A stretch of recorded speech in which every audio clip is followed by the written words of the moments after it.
talk about that. Verses 1 through 9 focus upon the judgment that's coming against Israel and Judah. And in the first verse, it just identifies who is given us. It's Micah of the city of Moresheth. And he says it's in the days of Jotham, Ahaz, and Hezekiah. These are three kings of Judah. And it's kind of interesting to me that, again, it's quite a variety of the kings of Judah. Jotham was a pretty good king. Ahaz was a terrible king, very evil king, heavy into idol worship, and he's king for 20 years. Matter of fact, the majority of Micah's time is during Ahaz's reign. Ahaz goes so far he kind of submits Judah to Assyria. Assyria doesn't take them over, but he kind of puts himself as their allies, their underling, if you will, even to the point of imitating their worship, bringing their altars into the temple. Well, Hezekiah, he's a good king. He undoes all that stuff that Ahaz had started, and it was during Hezekiah's reign that when Assyria comes up to the gates of Jerusalem, that God turns them back and defeats them soundly, and they're run off. That happens in 701 BC. But this is the time we're talking about. Now, this prophecy, this is concerning Samaria and Jerusalem. Now, we're used to the term Israel. We're not so used to the term Samaria. Well, Samaria is the name of the capital city. Jerusalem is the capital city of Judah. Samaria is the capital city of Israel. So here he's talking about the capital cities specifically, but he's just using that as an indicator for the people at large. The capitals represent the people at large. That's what he's doing when he talks about Samaria. But here in verse 2, we just learned this prophecy is about Samaria and Jerusalem, but it goes into verse 2 and it says, "Hear, you peoples, all of you, pay attention, O earth, and all that is in you." Seems to me he's pointing not any longer, he's talking not to Samaria and Jerusalem, he's talking to everybody. Now, when I read different commentators, most of them said that, oh no, he's pointing to Samaria in this. To me, I don't see that. I see that he is pointing to telling all the earth, look at what I am about to inflict upon my chosen people. Look at the punishment that I'm bringing to my chosen people when they failed to heed my words and listen to me and do the things of which I've told them. How well do you think it's going to go for you if you don't listen to the things that I'm saying? To me, that's what I get out of this, that this is concerning Jerusalem and Samaria, but the rest of mankind, you're on note. You're on notice that God's paying attention. That's what I get out of that. It's the God's giving His witness against these people. This is a recurrent theme in Micah. God is offering testimony, and it's almost like He's laying it out before a jury. He's going to give witness to the crimes that have been done by the people of Judah and Samaria.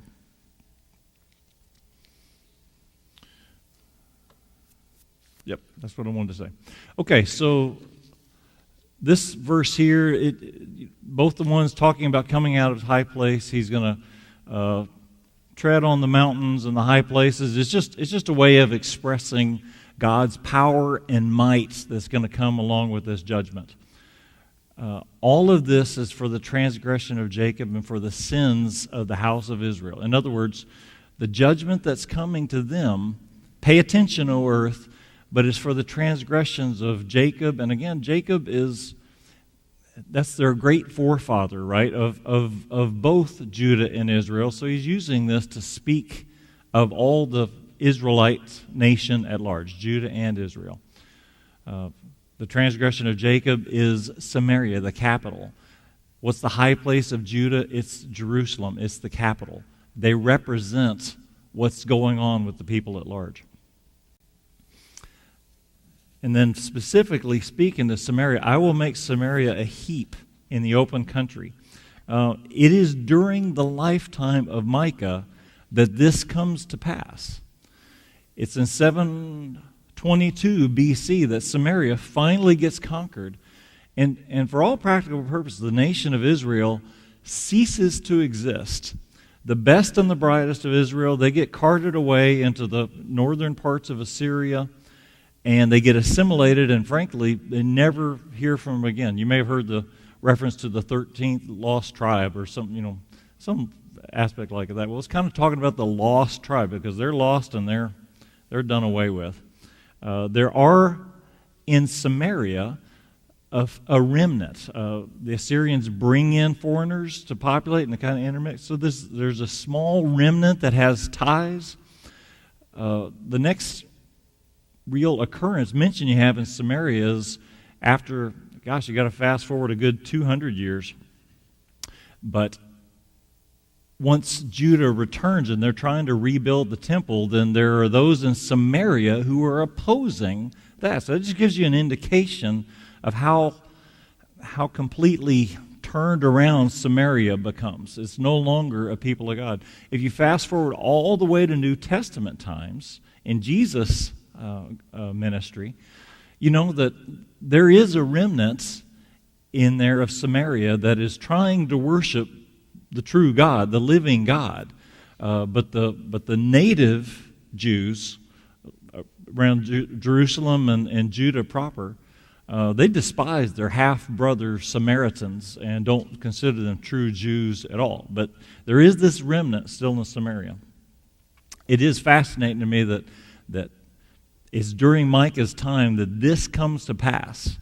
And if you're on the receiving end of Micah's prophecy at the time, how in your face and how apparent that would be that this is the guy we should be listening to.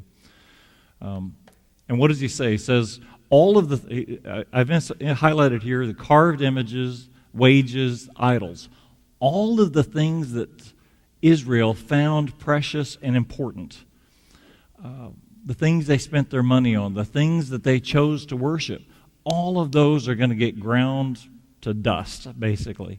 And he has this fascinating phrase, from the fee of a prostitute she gathered them, and to the fee of a prostitute they shall return.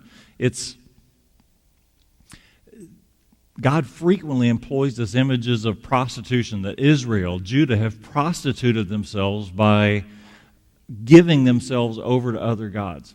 And he uses that here. They have prostituted themselves in seeking after all these worldly things. Now all of their worldly goods, they're going to go to pay the fee of prostitutes elsewhere. It's just trying to draw this imagery of from decadence to decadence. Now this part I find interesting. For this I will lament and wail. So Micah, he's wailing for what's happening to his cousins, the Samaritans, the Israelites.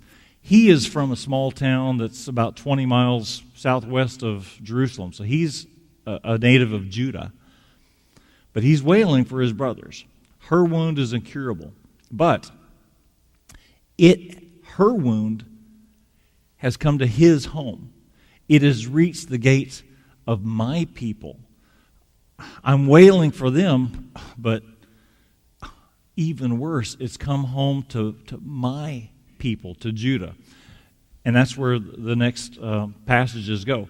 When we start in verse 10, it's talking about this lament for cities, and they cite 11 cities in Judah that are around Jerusalem. All of these lie along the primary road to Jerusalem, the coastal trail, if you will, that leads into Jerusalem.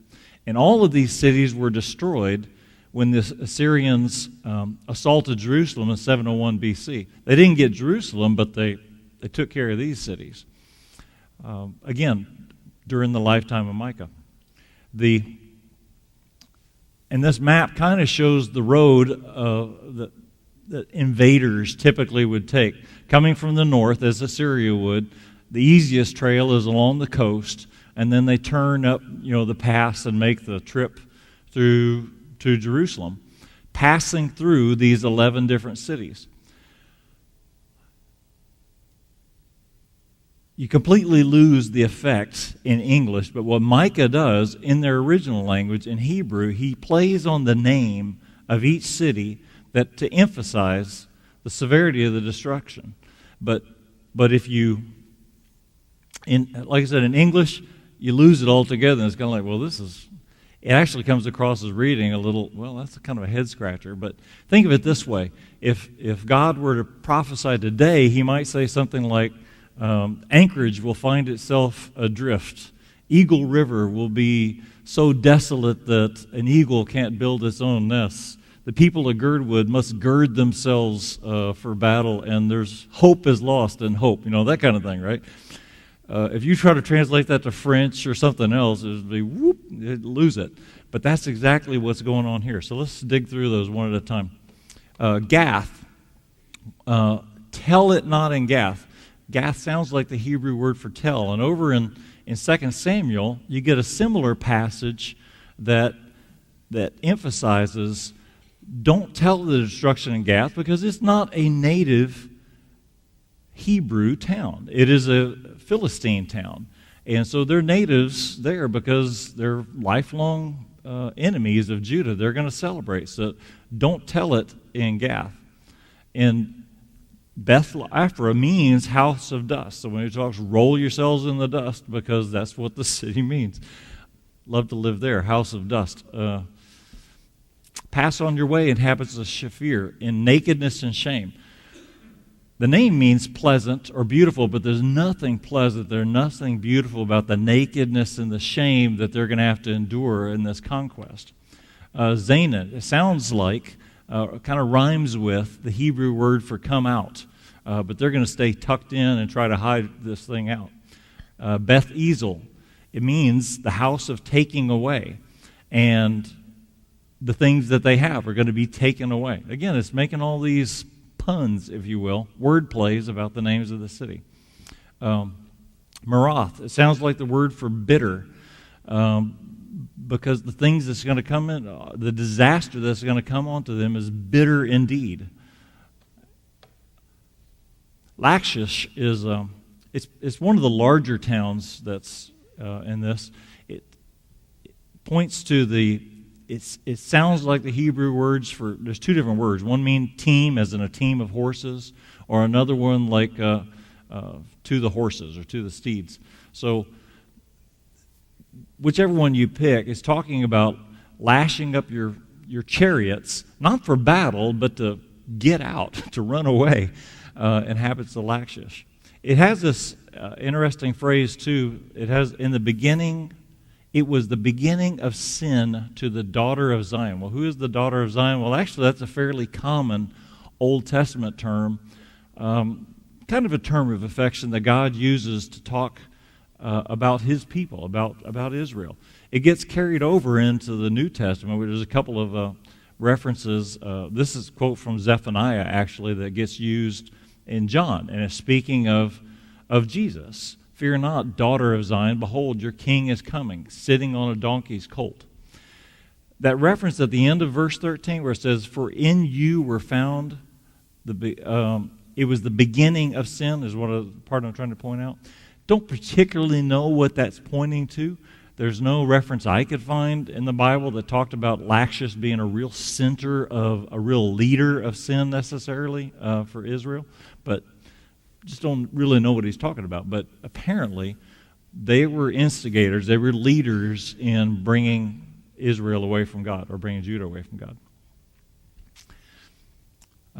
Moresheth sounds like the Hebrew word for the betrothed. And what does a betrothed woman do? Well, she has a dowry that goes with that. So she should give parting gifts, like as in a dowry. Akzib, it means deception. And their deception is going to extend to the kings of Israel, those whom should be their allies. Mareshah sounds like the Hebrew word for conqueror, and conqueror is what they're going to get. Now, this very last one, this is the only one that does not make a pun out of the word Adullam, but it's a historical reference. David, when he's hiding out from Saul, he escapes and he hides in a cave in Adullam. And so it talks about once again, just like in David's day, the glory of Israel shall come to Adullam. So apparently it's pointing at that the princes of Judah, they're going to try to escape and hide out in Adullam just like in times of old. So anyway, that's the picture it's painting. Kind of a poetic way to remember things. I'm sure it meant a lot more to people there that are living it. Just these are our hometowns and they understand the language, but that's what the prophet's pointing at. And then he finishes off with this: that what's going to happen is the children of your delight, they shall go from you into exile. And that's by the way, that's exactly what happened to Israel. I don't know for sure that that's what happened in these cities that were overtaken. Wouldn't surprise me. That fits the pattern of what they did, but I don't know that for sure. Okay, that's where we've been. We've gone through chapter 1 again. God bearing witness against mankind, the punishment that's specifically coming to Israel and Judah, and the lament for these cities. Now, the rest of Micah we're going to study today in chapter 2, it focuses on the why. Why has this come to happen? And in the first 5 verses, it focuses on the state of injustice that's going on in Israel and Judah. And then it focuses on their unwillingness to heed God's warning, to listen to his prophets. And then we conclude with the salvation ending. It's only 2 verses here. It's really light. What you see when we get to the next week's lesson, if this week is very much emphasized judgment and just a little bit of salvation, next week it's flipped. So there's a little bit of judgment, there's a lot that's focused on salvation. When we get to the 3rd episode, chapters 6 and 7, it kind of goes back more to this mode with the emphasis on judgment and just a little bit on the salvation part. So let's dig into chapter 2. How are we looking on time? Good. Woe to those who devise wickedness and work evil on their beds. When the morning dawns, they perform it, because it is in the power of their hand. They covet fields and seize them, and houses and take them away. They oppress a man in his house, a man in his inheritance. Therefore, thus says the Lord, behold, against this family I am devising disaster, from which you cannot remove your necks, and you shall not walk haughtily, for it will be a time of disaster. In that day they shall take up a taunt song against you, and moan bitterly and say, we are utterly ruined. He changes the portion of my people, how he removes it from me. To an apostate he allots our fields. Therefore you will have none to cast the line by lot in the assembly of the Lord. Do not preach, thus they preach. One should not preach of such things. Disgrace will not overtake us. Should this be said, O house of Jacob, has the Lord grown impatient? Are these his deeds? Do not my words do good to him who walks uprightly? But lately my people have risen up as an enemy. You strip the rich robe from those who pass by trustingly with no thought of war. The women of my people you drive out from their delightful houses. From their young children you take away my splendor forever. Arise and go, for this is no place to rest, because of uncleanness that destroys with the grievous destruction. If a man should go about and utter wind and lies, saying, I will preach to you of wine and strong drink, he would be the preacher for this people. I will surely assemble all of you, O Jacob. I will gather the remnant of Israel. I will set them together like sheep in a fold, like a flock in its pasture, a noisy multitude of men. He who opens the breach goes up before them. They break through and pass the gate, going out by it. Their king passes on before them, the Lord at their head. Okay, that's chapter 2. So I'm going to start with just going through this one at a time. Woe to those who devise wickedness and work evil on their beds. When the morning comes, they perform it. But I want to focus on this part. It is in their power. It is in the power of their hands. He's pointing specifically to those who are in authority, those who are in the power, who have it in the power of their hands. Way back in Genesis chapter 21, when Jacob is living with Laban, at one point Laban says that he has it in the power of his hands to do harm to Jacob. He has the power, he has the authority to harm Jacob. He doesn't do it. But it's a way of describing those who have the power and authority. He's talking here about the leadership of Israel and Judah.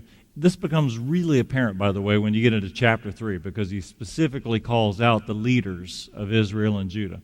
But here he talks about those who are in power. They spend their time devising wickedness and laying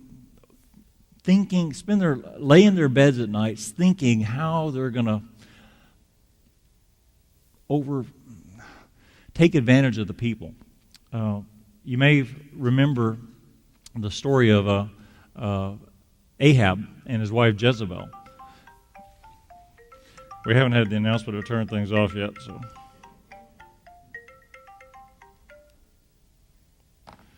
Okay. Haven't had the sorry about that. Anyway, Ahab and Jezebel, they do this. They covet. They do the exact same things here that God is accusing the leaders of Judah and Israel of doing. They covet fields. They seize them. They covet houses and take them away. They oppress a man in his house and in his inheritance. That specifically happened. Now Ahab, he lived over 100 years before Micah. But the same practices continue. They didn't learn their lesson, and the leadership continues to do that. They continue to find ways to take advantage of the little guy. And God is a God of justice. The nation is going to pay. It's interesting to me to hear here starting at verse 3, therefore thus says the Lord, against this family I am devising disaster. You shall not walk haughtily. That means you shall not walk arrogantly.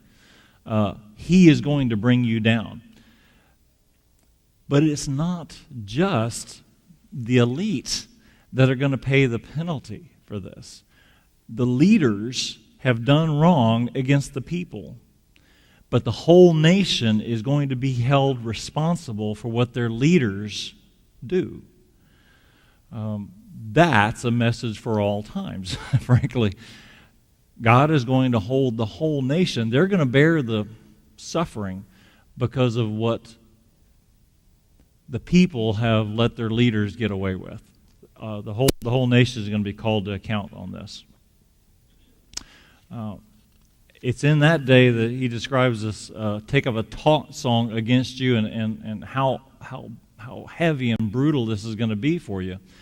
But all he's describing here is the things that you have been doing. You've been robbing other people of their land. You've stolen their houses.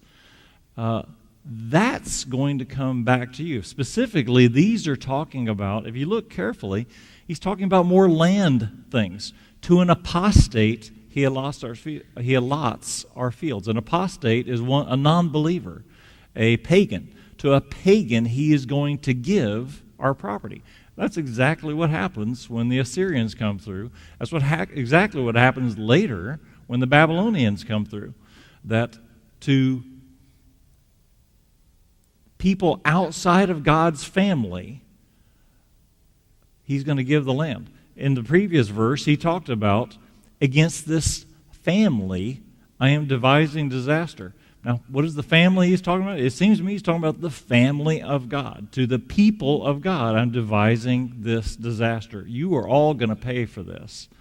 And he makes this reference to, he gives them fields. Verse 5 was a little confusing to me.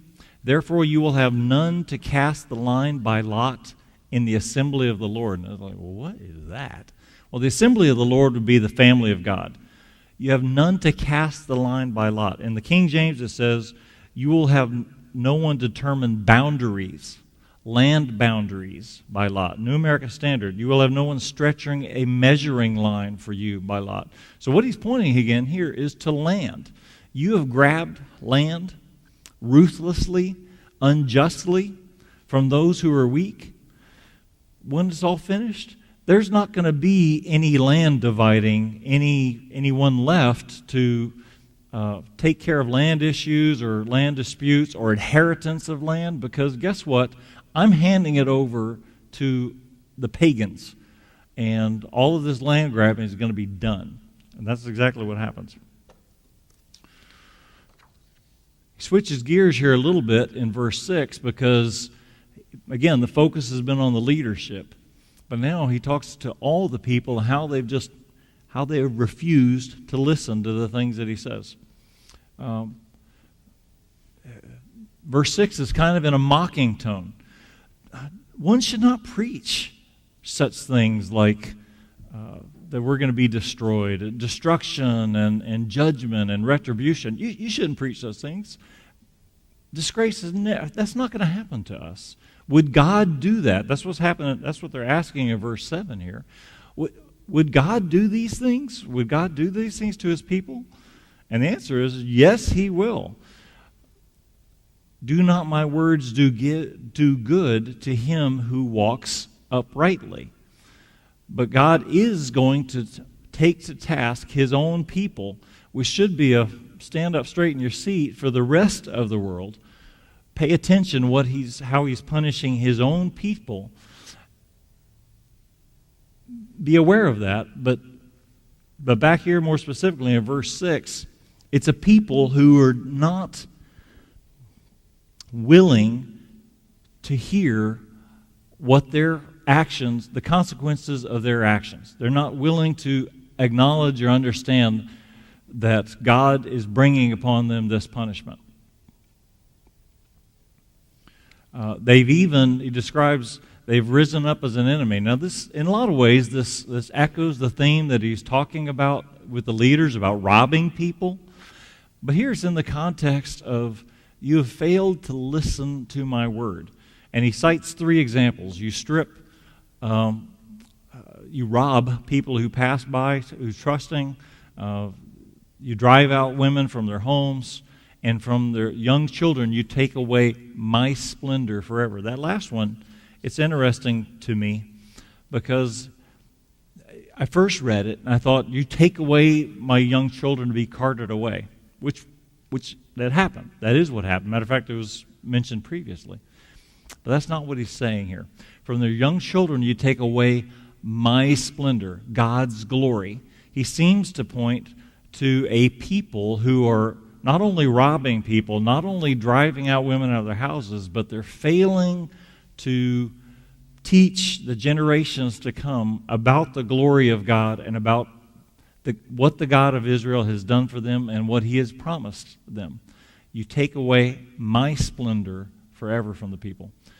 In this way, they failed to listen to him. God's given him his word and his will and his intent, but they have failed to listen to any of that. Here in closing, we've just got a couple more verses here. This is no place to rest. Again, they're talking about the land that God has given them as a place to rest, but it is no longer a place for you because you have made it unclean and it's going away.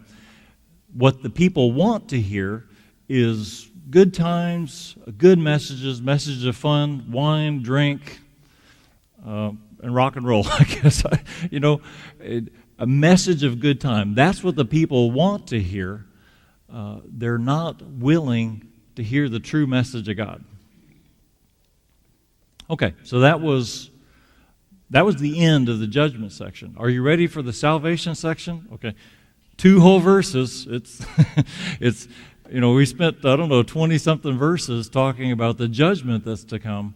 It's kind of a small closing, and I find the transition a little abrupt, personally. But it does change direction, talking about in the future it's going to be better. I will surely assemble all of you, Jacob. I will gather the remnants of Israel. And again, that's the people that are left over. After this destruction has taken place, after the judgment that God has in store, he will gather his remnant together. And then he uses terms that are that point to a shepherd, like sheep in a fold, like a flock in his pasture. What does a shepherd do? He cares, he protects, he gathers his charges, he gathers his sheep back together for protection and love and feeding and all that goes with that. God is going to do that to Israel. There will be a time when it comes back. You go to the verse 13, and when I initially read this, I was still thinking in my sheep metaphor that we just had in verse 12. But he changes the metaphor. It's no longer a sheep metaphor. He's talking now in terms of again, going back to a metaphor of battle or leadership. He who opens the breach goes up before them. If you think of a siege, an army surrounding a city and laying siege to the city, not allowing any goods to come in, not allowing the people to go out, he's describing opening a breach, breaking through. He who breaks through is going to go before them, going to lead the people, this remnant. They break through and pass the gate, going in and out. Their king passes on before them, the Lord at their head. If you take 12 and 13 together, it gives this image of the shepherd king, kind of remade in the image of David, if you will. The shepherd king whose love cares for his people, but he's going to go forth and he's going to break open and restore the glory of Israel. I've included this verse from Revelation, which kind of points to that same kind of metaphor in Christ. It's the Lamb in the midst of the throne will be their shepherd, and he will guide them to springs of living water, and God shall wipe away every tear from their eyes. Micah has several references to the Messiah, and we're going to be looking at some more. This is just one. Matter of fact, next week there's going to be several of them we'll look at as we go through. Speaking of next week, that's kind of all I had today, guys. We'll look at again episode number 2 and chapters 3 through 5. Go ahead and read ahead if you have time. Thank you.